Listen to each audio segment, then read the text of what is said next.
नमस्कार, मंगलवार की सुबह आप सभी का स्वागत है पावर ब्रेकफास्ट में। आपके साथ मैं हूं नेहा आनंद। आइए देख लेते हैं कि अंतर्राष्ट्रीय बाजारों से आज हमारे मार्केट्स के लिए कैसे संकेत हैं। कह सकते हैं कि थोड़ी सी ठंडी सुस्त शुरुआत होती हुई दिख रही है। गिफ्ट निफ्टी बिल्कुल सपाट है। डाउ फ्यूचर्स की बात करें 32 अंकों की कमजोरी वहां पर है और नास्डैक फ्यूचर्स भी कुछ हल्की फुल्की कमजोरी ऑलमोस्ट 20-21 पॉइंट्स नीचे ट्रेड करते हुए नजर आ रहे हैं। एशियन मार्केट्स पर नजर डालिए, 40-45 अंकों की कमजोरी जापानीज मार्केट निके में है। बाकी जितने मार्केट्स खुल रहे हैं उनमें दायरे बंद ट्रेड ही दिखाई दे रहा है। कच्चा तेल कल यहां पर हमने स्ट्रेंथ बनते हुए देखी, जो $78 को ब्रेंट को $78 तक लेगी। और सोने चांदी की बात करें तो यहां पर एक छोटे दायरे का सपाट रेंज बाउंड ट्रेड ही देखने को मिला है। क्या कुछ हुआ है इक्विटी और कमोडिटी स्पेस में बीते सत्र में, आइए जान लेते हैं। मेरे सहयोगी दीपांशु इस वक्त मेरे साथ स्टूडियो में जुड़ चुके हैं। दीप, मॉर्निंग। इक्विटी स्पेस की अगर बात करें अमेरिकी बाजारों में तो बेहतरीन प्रदर्शन है, कोई दिक्कत वाली बात नहीं है। कौन कौन से महत्वपूर्ण ट्रिगर्स रहे हैं, कहाँ रखनी है नजर? बिल्कुल, तो जैसे आप हम रोज ही बात करें, कोई ऐसी परेशानी के संकेत पिछले 7 हफ्तों की रैली में नहीं आए बाजार में। ये आठवां हफ्ता है। शुरुआत अमेरिकी बाजारों की अच्छे नोट पर ही आपको होती हुई दिखी और आज सुबह भी अगर आप ग्लोबल संकेत देखें तो कोई ऐसी परेशानी वाली बात नहीं आ रही है। इस साल की आखिरी मेजर सेंट्रल बैंक पॉलिसी पर सबकी नजर बनी हुई है और वो है बैंक ऑफ जापान। हम देख रहे हैं जापानीज मार्केट्स पिछले कुछ समय से थोड़े वॉलेटाइल हो गए हैं। वैसे आज की पॉलिसी में रेट्स में तो कोई बदलाव नहीं होने वाला। आपको याद होगा आखिरी ऐसा सेंट्रल बैंक है जिसने नेगेटिव रेट्स अभी भी रखे हुए, -0.1% पर है और एक्सपेक्टेशन है कि यहीं पर रेट्स बरकरार रहेंगे। बट इनकी जो यील्ड कर्व कंट्रोल पॉलिसी है उसमें कुछ बदलाव हो सकता है या फिर आने वाले बदलाव के संकेत आ सकते हैं। इस पर बाजार की नजर है। रिसेंटली इन्होंने अपने यील्ड कर्व में थोड़ी फ्लेक्सिबिलिटी दी थी, बट एसेंशियली 1% का कैप है इनकी यील्ड पर। क्या वहां पर कुछ बदलाव हो सकते हैं और फिर आगे जाकर क्या ये रेट हाइक का संकेत बनेगा, इस पर बाजार की नजर बनी हुई है। तो इसलिए यहां पर सतर्कता रखने की जरूरी है। दूसरी बात, स्टॉक स्पेसिफिक एक्शन आज जापान में हो रहा है और ये हाईलाइट करना जरूरी है क्योंकि जापान की कंपनी है निप्पॉन स्टील, जिसने अमेरिका की यूएस स्टील को खरीदने के लिए ऑफर दिया है। $15 अरब में ये डील होने वाली है। ये आपके लिए खबर आती हुई दिख रही है। $55 प्रति शेयर में ये यूएस स्टील को खरीदने जा रही है और जब ये खरीद हो जाएगी और दोनों कंपनीज का मर्जर होगा तो दुनिया की दूसरी सबसे बड़ी स्टील कंपनी ये बन जाएगी। तो काफी बड़ी डील है। इसकी वजह से कल यूएस में भी हमने एक्शन देखा और आज सुबह जापान में भी हम एक्शन देख रहे हैं। यूएस में यूएस स्टील कल 23% ऊपर था, आज सुबह जापान में निप्पॉन स्टील करीब 6% नीचे है। बट बड़ी डील होने वाली है तो यूएस और जापान के बीच में यहां पर भी आपको रखनी है नजर। अमेरिका की जैसे आप बात कर रही हैं, वैसे आप कह सकते हैं कि लगातार 8वें दिन अमेरिका में तेजी थी और डेफिनेटली अच्छा एक्शन था। डाउ पर आपने उतना एक्शन नहीं देखा है। रिकॉर्ड पर ही बंद हुआ है बट सिर्फ 1 पॉइंट ऊपर बंद हुआ है। एसेंशियली सपाट रहा डाउ और सिर्फ 100 अंक के दायरे में ही आपने कारोबार देखा है। तो कल रेंज डाउ की बहुत ही सीमित थी, कुछ ज्यादा बड़ा एक्शन आपने होते हुए नहीं देखा और उसके बीच एकदम सपाट क्लोजिंग रही। बट ब्रॉडर मार्केट एक्शन अच्छा था। S&P 500 आपका 0.5% ऊपर था। साथ ही नैस्डैक में भी आपने करीब 0.5% से ज्यादा की बढ़त आती हुई देखी है और S&P 500 अब अपने रिकॉर्ड से सिर्फ 1.25% दूर है। जनवरी 2022 में आखिरी बार इसने जो रिकॉर्ड बनाया था वहां से अब सिर्फ 1.25% दूर है। तो ज्यादा डिस्टेंस कवर इसे नहीं करना पड़ेगा। इसके साथ ही कल हमने देखा गोल्डमैन सैक्स ने अपना 2024 का S&P 500 का टारगेट बढ़ाया है। अभी रिसेंटली उन्होंने टारगेट दिया था, उसको अब बढ़ाकर 5100 कर दिया है। तो अच्छी रैली 2024 में एक्सपेक्ट कर रहा है गोल्डमैन सैक्स S&P 500 पर भी। करंट लेवल से करीब 8-9% की रैली उन्हें एक्सपेक्टेशन है। इसके अलावा अगर आप देखेंगे एप्पल पर रखिएगा नजर। कल ये स्टॉक थोड़ा सुस्त भी था। इन्होंने अपने आई वॉच का डेवलपमेंट रोक दिया है क्योंकि एक पेटेंट विवाद को लेकर इनके खिलाफ रूलिंग कल आई है, जिसकी वजह से आई वॉच के डेवलपमेंट पर इंपैक्ट आएगा। तो देखते हैं आगे जाकर बाजार इस पर कैसे रिएक्ट करता है। बट मेजर डेवलपमेंट कल एप्पल के लिए भी आपने आते हुए देखा है।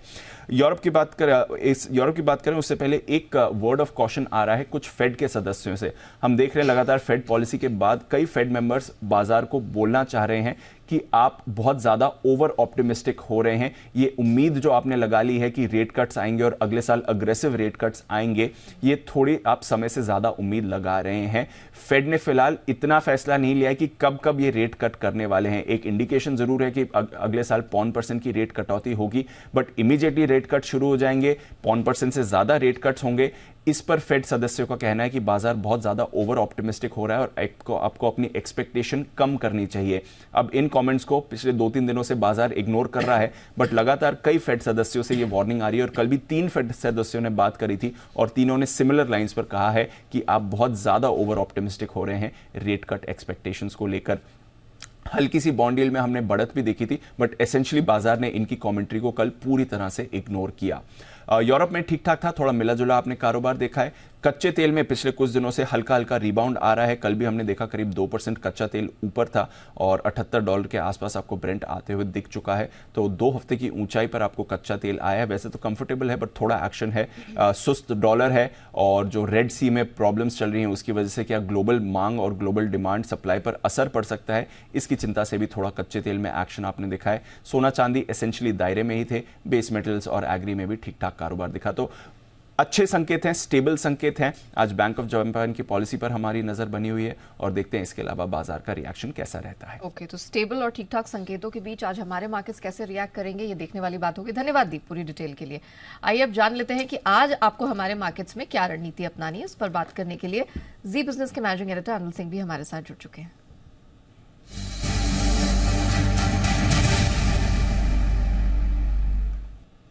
सर मॉर्निंग, आज निफ्टी बैंक निफ्टी के लिए क्या रणनीति होगी सर? Good morning Neha. देखिए, संकेत ग्लोबल मार्केट से मिले जुले, कोई खराबी वाले नहीं है। हमारे बाजारों के अपने संकेत भी ठीक है। एक अच्छी तेजी के बाद कल भारतीय बाजार थोड़े सीमित दायरे में कारोबार करते हुए दिखे और कमोबेश वैसे ही काम अमेरिका में भी हुआ। पूरे दिन भर में अमेरिका में डाउ की रेंज आप देखिए 100 पॉइंट की रही है और एकदम फ्लैट क्लोजिंग होती हुई दिखी है। और आज भी कोई बहुत तेजी या मंदी के संकेत ग्लोबल मार्केट से आ नहीं रहे, तो हम रेंज में ही ट्रेड करेंगे और रेंज के निचले सिरे के आसपास पहुंचेंगे तो वहां खरीदारी करेंगे, ऊपरी सिरों के आसपास पहुंचेंगे तो प्रॉफिट बुकिंग करके वापस से निचले सिरों का इंतजार करेंगे। अभी तक बाजार का ट्रेंड और टेक्सचर तेजी की तरफ ही है, उसमें किसी तरह का कोई बदलाव है नहीं।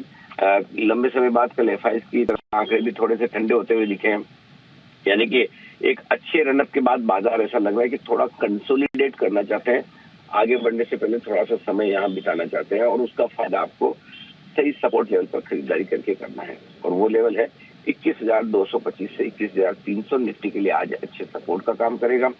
ऊपरी तौर पर 21,475 21,500 आपके लिए रुकावट की रेंज है। एक बार 21,525 550 के ऊपर निकल कर टिका तो निफ्टी ब्लू स्काई जोन में होगा, नई रेंज में पहुंचेगा, वहां पर फिर से एक ब्रेकआउट की खरीदारी करनी है। अदरवाइज सपोर्ट लेवल के आसपास खरीदारी करने की राय होगी। बैंक निफ्टी का जहां तक सवाल है, कल 48,000 के थोड़ा सा नीचे हमने क्लोजिंग देखी है। 43,525 43,725 ये बैंक निफ्टी की पहली सपोर्ट रेंज है। एक बार शायद यहाँ पर आपको मौका मिलेगा और 47,500 के आसपास ज्यादा सेफ्टी है खरीदारी करने के लिहाज से। ऊपरी स्तर पर 48,000 के आसपास हल्की फुल्की सी रुकावट है। एक बार 48,000 को पार तो ऊपर में 48,075 से लेकर 48,200 की रेंज ऐसी है जहां पर आपको थोड़ी बहुत प्रॉफिट बुकिंग आती हुई दिख सकती है। एक बार 48,250 के पार निकलकर निफ्टी टिका तो निफ्टी भी ब्लू स्काई जोन में जाएगा, वहां से फिर एक ब्रेकआउट वाली खरीदारी बनेगी। तो ये लेवल से रेंज है जिस पर आपको फोकस करना है। डायरेक्शन क्लियर है, तेजी की तरफ है। बाय ऑन डिप्स की स्ट्रेटेजी रखें, सपोर्ट लेवल के आसपास एंट्री करें। धन्यवाद सर हमारे दर्शकों को दिशा देने के लिए। तो खरीदारी रुकेगी नहीं और सपोर्ट लेवल के पास सर ने क्लियरली यहाँ हरी झंडी दी है कि आपको एंट्री करनी है, खरीदारी से चूकना नहीं है। लेकिन आपको बता दें प्राइमरी मार्केट पूरे एक्शन में है और खबरों के दम पर और कहां एक्शन रहेगा, महत्वपूर्ण ट्रिगर्स कौन से जिस पर आपको नजर रखनी है, पूरी डिटेल्स के लिए चलते हैं मेरे सहयोगी अरमान के पास। अरमान मॉर्निंग, काफी कुछ एक्शन देखने को मिल रहा है, तो पहले आईपीओस का अपडेट दे दीजिए। जी गुड मॉर्निंग। सबसे पहले आईपीओ अपडेट्स में आयनॉक्स इंडिया जिनका फाइनल अपडेट आ चुका है। ओवरऑल सब्सक्रिप्शन अगर आप देखें तो लगभग 122.6 टाइम्स बढ़ता हुआ दिखा है। QIB का हिस्सा 295.6 टाइम्स है। NII की बात करें 106 गुना के आसपास बढ़ता हुआ दिखा है और रिटेल का हिस्सा भी लगभग 31 गुना बढ़ता हुआ दिखा है। सूरज स्टेट डेवलपर्स यहाँ पर आज डे 2 है। डे 1 का अपडेट अगर आप देखें ओवरऑल 71% भरा है, QIB का 12% भरा है और रिटेल का हिस्सा अगर आप देखें तो 1.2 टाइम्स बढ़ता हुआ दिखा है। मोतीसंस ज्वेलर्स यहाँ पर भी आज डे 2 है। डे 1 का अगर आप अपडेट देखें तो लगभग 14.9 टाइम्स बढ़ता हुआ दिखा है, जिसमें रिटेल का हिस्सा 22 गुना बढ़ता हुआ दिखा है और QIB का अगर आप देखें तो 8% बढ़ा है। मुथूट माइक्रो फाइनेंस यहाँ पर अगर आप बात करें डे 1 का अपडेट है, डे 2 आज है। ओवरऑल सब्सक्रिप्शन 82% होता हुआ दिखा है, रिटेल का हिस्सा 1.4 टाइम्स होता हुआ दिखा है और NII की बात करें तो लगभग 60% बढ़ा है। कुछ IPO जो आज से खुलने वाले हैं, हैप्पी फोर्जिंग, इनका IPO आज से खुलेगा। आज से गत्ते आप 21 दिसंबर तक वहाँ पर खुला रहेगा। प्राइस बैंड 808 और 850 का है और कंपनी का अगर आप इशू साइज देखें तो लगभग 109 करोड़ के आसपास का है। कंपनी ने एंकर बुक के जरिए लगभग 303 करोड़ के आसपास जुटा है, जिसमें SBI, HDFC, मॉर्गन स्टैनली आदि जैसे नाम आपको आते हुए दिखेंगे। क्रीडो ब्रांड्स, इसका भी आईपीओ आज से खुलेगा। प्राइस बैंड की बात करें तो 266 से 280 का है।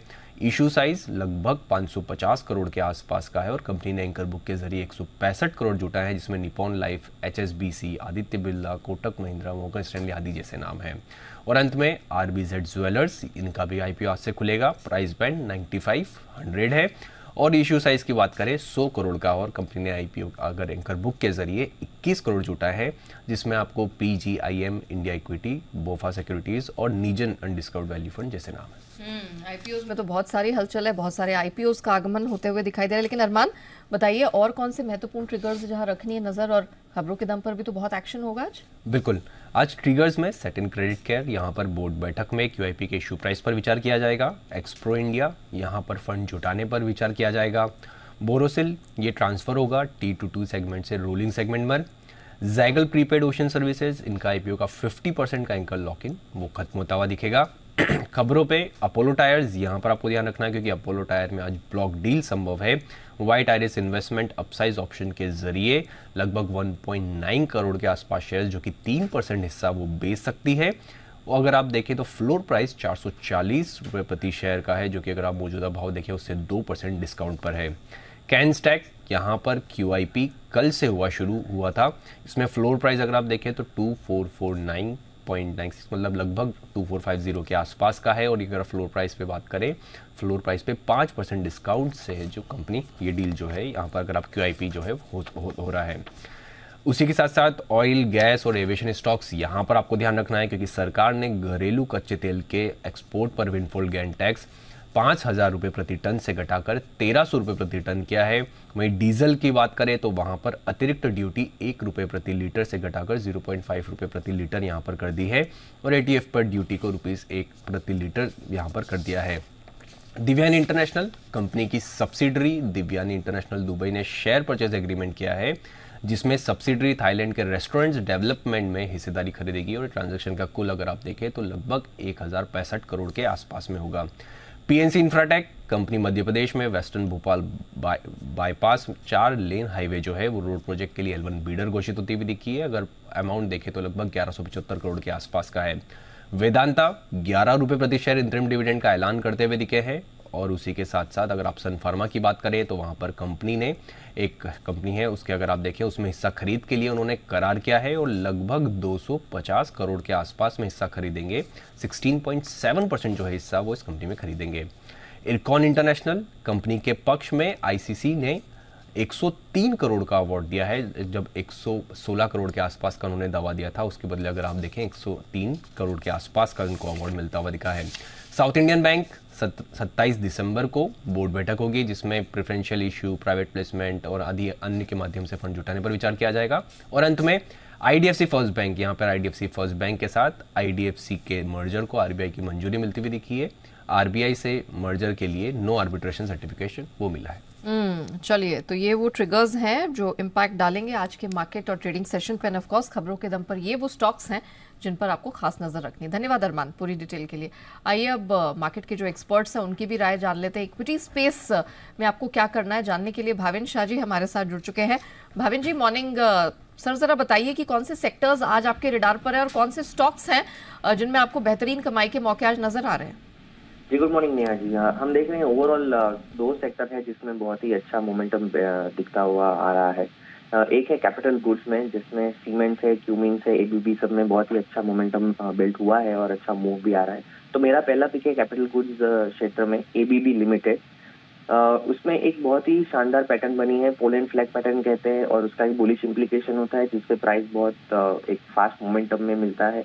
तो मेरे हिसाब से इसमें जरूर से खरीदारी करनी चाहिए। 4780 के स्टॉप लॉस से 5200 के लक्ष्य तक के लिए हमें बाय करके चलना चाहिए। मैं रिपीट करता हूँ, 4780 के स्टॉप लॉस से 5200 के टारगेट के लिए। और दूसरा मेरा स्टॉक है वो है इंडियन होटल। इंडियन होटल में देख रहा था कि पिछले 9 ट्रेडिंग सेशन से एक रेंज में चल रहा था, नीचे में 430 और ऊपर में 445-46। कल हमने देखा है वॉल्यूम के साथ बहुत ही अच्छा ब्रेकआउट दिया है, तो मेरे हिसाब से उसमें एक बहुत ही अच्छा मोमेंटम कंटिन्यू होना चाहिए और जरूर से खरीदारी करनी चाहिए। उसमें भी 440 के स्टॉप लॉस से ऊपर में 470 के लक्ष्य हमें देखने को मिल सकते हैं। ऑलराइट, चलिए तो दो बेहतरीन पिक्स। एबीबी लिमिटेड 4780 का स्टॉप लॉस लगा के 5200 के लक्ष्य के लिए करे खरीदारी, और इंडियन होटल्स 440 का स्टॉप लॉस लगाना है, 470 तक का लक्ष्य बनता दिख रहा है। भाविन जी, थैंक यू सो मच हमारे साथ जुड़ने के लिए और बताने के लिए कि इक्विटी स्पेस में कहाँ रखनी है नजर। सब कमोडिटी बाजार की रणनीति समझ लेते हैं। केडिया कमोडिटीज के अजय केडिया जी हमारे साथ इस समय फोन लाइन पर मौजूद है। केडिया सर, मॉर्निंग, बहुत स्वागत है। पहले कच्चे तेल पे फोकस कर लेते हैं। इंटरनेशनल मार्केट में जो हमने एक स्प्रिंग देखा, ऑलमोस्ट $3 चढ़ गया था और 78 के ऊपर हमने क्लोजिंग देखी है। आज क्या करना है? Very good morning Neha ji. Definitely अगर देखा जाए तो लास्ट वीक फर्स्ट वीक था कि 2 महीनों में पहली बार कच्चा तेल पॉजिटिव ट्रेड हुआ। टेक्निकली ओवरसोल्ड था और साथ में जो सप्लाई कंसर्न रेड सी एरिया से आ रही है, ये कहीं ना कहीं कच्चे तेल को टेम्परेरी सपोर्ट दे रहा है। नो डाउट अभी भी डिमांड कंसर्न बने हुए हैं, बट टाइमिंग मुझे लगता है जो सप्लाई कंसर्न है वो ज्यादा सपोर्टिव रहेंगे। इसके चलते हमने ब्रांड को 78 के पार होते हुए देखा। WTI भी 73 के करीब है, उसी का कैस्केडिंग इफेक्ट आज भी दिखाई देगा। आज के लिए 6000 के लेवल पे लेके चलिए, 5920 का स्टॉप लॉस रखिए। 6200 तक के लेवल हम कच्चे तेल में देख पाएंगे। अच्छा, सोने चांदी में क्या प्रेफरेबल है? क्योंकि मोमेंटम कुछ पकड़ नहीं पा रहा है, बहुत स्ट्रगल है, और टिपिकली ये साल का जो ये समय होता है ये थोड़ा सा स्ट्रगल वाला रहता भी है क्योंकि वॉल्यूम्स भी कम हो जाते हैं। अब क्या करना है सोने और चांदी में? बिल्कुल, ये पीरियड में जनरली हम देखते हैं एक तो कैरी ट्रेड्स भी होते हैं, खास करके हॉलिडे मूड भी बनने लग जाता है, जिसके चलते मार्केट में वॉल्यूम काफी स्विंग हो जाते हैं। बट इनफैक्ट कल की बात करें तो कल हमने देखा कोई डेटा पॉइंट नहीं था, और ये हफ्ते में जो इन्फ्लेशन के नंबर्स आने हैं वो काफी इंपॉर्टेंट रहेंगे, जिसके चलते डॉलर इंडेक्स भी स्टेबल रहा है, 102.50 के करीब ट्रेड कर रहा है। इंटरनेशनल में गोल्ड भी 2026 के करीब ही ट्रेड कर रहा है।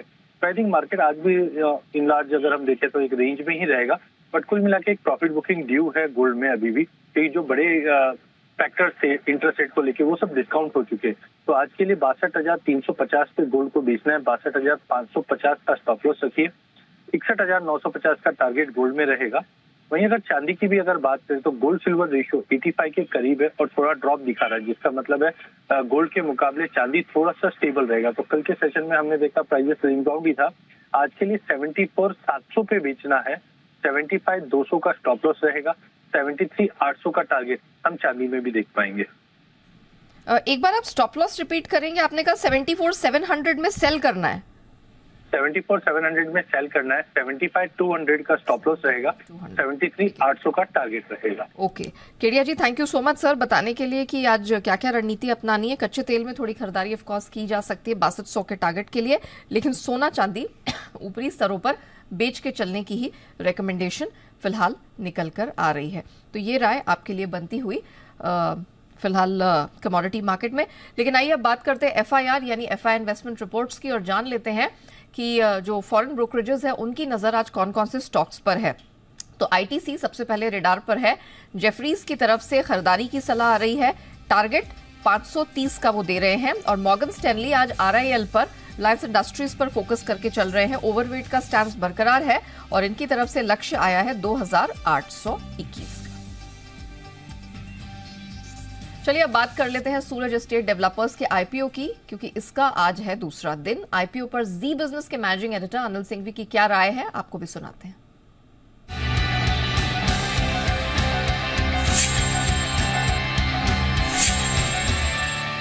रियल एस्टेट सेक्टर ही मजबूत नज़र आ रहा है, अच्छे बुल रन में है, तो सेक्टर की तेजी का फ़ायदा इस कंपनी को मिलेगा। दूसरा, प्रोमोटर्स एक्सपीरियंस है, पिछले कई सालों से उनका इस रियल एस्टेट कारोबार का अच्छा गहरा अनुभव है। मुंबई सेंट्रिक है कंपनी की। ये खास बात ये कि मुंबई के कुछ स्पेसिफिक इलाकों में ही इनका बिजनेस है, तो रीडेवलपमेंट में इनकी महारत है, क्योंकि ये भी एक स्पेशलाइज जॉब है। फाइनेंशियल ट्रैक रिकॉर्ड पिछले 3 साल का जो हमारे पास है वो अच्छा है, इंप्रेसिव है, और वैल्यूएशंस रीजनेबल है। थोड़ा बहुत इन्होंने लिस्टिंग पर हल्का फुल्का गेंस का स्कोप रखा है, हल्का मतलब बहुत ज़्यादा नहीं है, थोड़ा है कंपैरेटिवली लिस्टेड पेयर्स के मुकाबले में, ठीक है। नेगेटिव्स क्या है? नेगेटिव में 1-2 चीज़ें हैं जो बड़ी नेगेटिव है। एक पहली चीज़ तो है कि रियल एस्टेट का इनका जो कारोबार है पूरे देश का नहीं, सिर्फ मुंबई का। यहाँ का मार्केट बड़ा कॉम्पिटिटिव है, और स्पेशली रीडेवलपमेंट वाला मार्केट बड़ा कॉम्पिटिटिव है। इस कंपनी की जो सबसे बड़ी समस्या थी जिसके लिए IPO लेकर आ रहे हैं वो ऊंची ब्याज दर, और इसीलिए 400 करोड़ का जो फ्रेश इशू आ रहा है उसमें से मैक्सिमम तो वो पैसा लोन चुकाने में ही लगाएंगे, उसी से बेसिकली 40-50 करोड़ रुपए शायद उधर ही बचा लेंगे। पैसा लगाने की राय हमारी रीजनेबल लिस्टिंग गेन के लिए आज से, और थोड़ा आप लॉन्ग टर्म के लिए सोचें तो लॉन्ग टर्म के लिए भी पैसा लगा सकते हैं, क्योंकि अगले 2-3 साल में जो कुछ और प्रोजेक्ट्स 3 से 5 साल में इनके जो आने वाले हैं उससे ग्रोथ आती दिखेगी। 340 से 360 रुपए का प्राइस बैंड है, छोटा इशू है। 400 करोड़ का मार्केट के पे आप देख रहे हैं तो 1600 करोड़ का, तो वो एक्शन बनने की संभावना यहाँ पे आप इनकार नहीं कर सकते, उस लिहाज से आपको पैसा लगाना है।